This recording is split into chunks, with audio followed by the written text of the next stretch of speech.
Wow! Grabe mga kalangga, napakasulit at napaka-perfect na po nitong ating pang-ulam ngayon. At yes mga kalangga, another day, another mini vlog. At tayo ay magluluto ng kaldereta sa gata.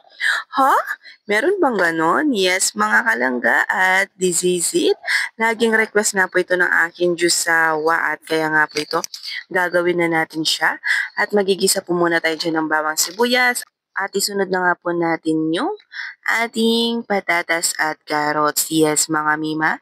Take note mga kalangga, ito na nga po yung ating isusunod dahil nakapag-marinate na nga po tayo ng manok kahapon. Yes, mga kalangga, niluto ko po siya sa style na adobo.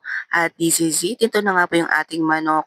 At maglalagay lang po ako ng konting tubig dyan. Halu-haluin lang natin para madali natin ilagay dito sa ating niluluto. At lutuin lang po natin mabuti itong patatas at carrots mga kalangga.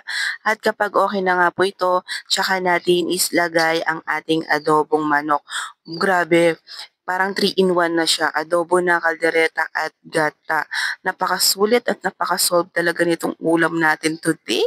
At yan nga po mga kalangga, okay na nga po yung ating patatas at carrots, kaya ilagay na natin itong ating adobong manok.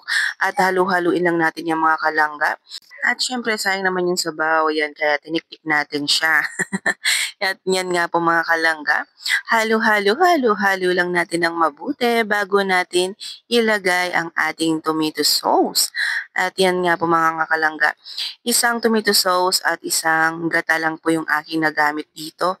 At syempre yan, sayang din po yung konting-konting natira dun sa ating tomato sauce na lagyanan. Kaya syempre tiktikin natin yung mga kalangga at halo-halo mga kalangga.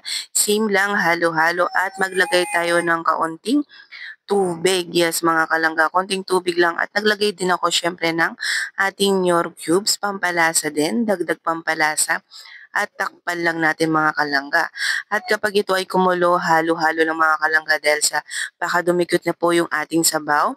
Dahil sa ito ay kaldereta. At yan, kapag okay na nga po mga kalangga, naglagay din po ako ng konting magic dyan, pampadagdag din ng lasa dahil hindi na ako naglagay dyan ng asin at patis. At yan nga po mga kalangga, o diba na ilagay na natin yung ating gata at napaka-perfect talaga nito. Pagkalagay ko lang ay napaka okay na talaga ng kanyang amoy. Napakasarap mga kalangga at tikman lang natin. Kapag ito ay okay na, this is it. May pang-ulam na tayo mga kalangga. Grabe, try nyo na.